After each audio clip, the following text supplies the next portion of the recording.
চিংড়িঘাটায় মেট্রোর জট কাটাতে এবার নির্দেশ দিল কলকাতা হাইকোর্ট। চিংড়িঘাটায় প্রায় ৩৬৬ মিটার রাস্তার জট কাটাতে মেট্রো রেল, রাজ্য সরকার, মেট্রো রেলের তরফে নির্মাণকারী সংস্থা আরভিএনএল, রাজ্য পুলিশ ও কেএমডিএকে বৈঠকে বসার নির্দেশ দিল কলকাতা হাইকোর্টের বিচারপতি সুজয় পাল ও স্মিতা দাসদের ডিভিশন বেঞ্চ। বুধবারের শুনানিতে সংশ্লিষ্ট সব পক্ষকে জনস্বার্থের কথা ভেবে আলোচনায় বসার পরামর্শ দিল দুই বিচারপতির এই বেঞ্চ। কলকাতা মেট্রোর অরেঞ্জ লাইনে কার্যত গলার কাঁটা হয়ে রয়েছে চিংড়িঘাটা। নিউ গড়িয়া থেকে এয়ারপোর্ট পর্যন্ত এই অরেঞ্জ লাইনের দৈর্ঘ্য ৩২ কিলোমিটার। তার মধ্যে ৯.৮ কিলোমিটারে মেট্রো চালু হয়েছে গত মাসে। বাদ সেধেছে এই চিংড়িঘাটায় ৩৬৬ মিটার, যেখানে পিলার তৈরি হলেও তার নিচ দিয়ে সাময়িকভাবে গাড়ি চলাচল বন্ধ বা ট্রাফিক ব্লক করেনি রাজ্য সরকার। ফলে পিলারের ওপর গার্ডার এখনো বসানো যায়নি। हम फरवरी 2 से वहाँ पर पहुँचे हुए हैं। 2 तारीख फरवरी 2 तारीख से पहुँचे हुए हैं। वहाँ से अभी तक तो 6 महीना का तो खत्म हो गया, 7वां महीना पूरा खत्म होने जा रहा है। अच्छा, क्यों नहीं दे रहे वो लोग?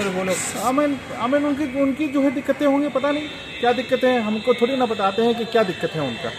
वो तो बताते हैं कि हम देंगे, हमको ये बना दो वो बना दो। जो भी रोड डाइवर्शन चाहिए था, वो डाइवर्शन रोड भी बन गया, बना कर दे दिए। उसके बाद कुछ आते हैं, यहाँ पर लाइट लगाओ, वहाँ पर ये करो वो करो। उसके बाद फिर देना चाहते हैं तो वो सब तो एक दिन का काम है, पर लेकिन देना नहीं चाहते हैं तो जो है 10 साल का काम।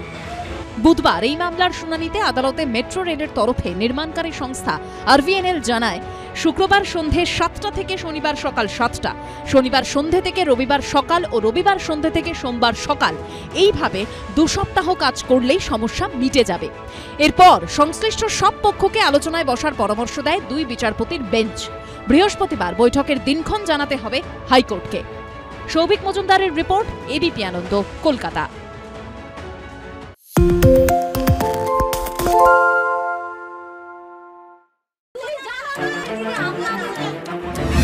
বাংলা চেঁচামেচি চায় না, বাংলা খবর চাই। বাংলা খবর, বাংলার খবর। আরে চাটা দে ভাই, আমার একটা চা দেন। কি হলো আমারটা? বাংলা পক্ষপাত চায় না, বাংলা খবর চায়। বাংলা খবর, বাংলার খবর। সত্য অন্তহীন, সত্যের খোঁজও তাই, সত্য সন্ধানে তাই আমরা অক্লান্ত, অকুতভয়। এবিপি আনন্দ নতুন ভাবনার প্রতীক, যা মনে মুক্ত, তথ্যে যুক্ত এবং যাবতীয় সীমানার বাঁধন থেকে মুক্ত। সীমা না শব্দটির মধ্যে লুকিয়ে আছে মানা শব্দটি, যেন চোখ রাঙানি এক অদৃশ্য বেড়াজাল, যা আটকে রাখে আমাদের এক ছোট্ট গণ্ডির মধ্যে। একমাত্র সঠিক খবরই গড়ে তুলবে এক মুক্ত সমাজ। সেই জগৎ গড়ার লক্ষ্যে কোনো সীমানার ঠুকুটি আমরা মানব না। এবিপি আনন্দ এগিয়ে থাকে, এগিয়ে রাখে।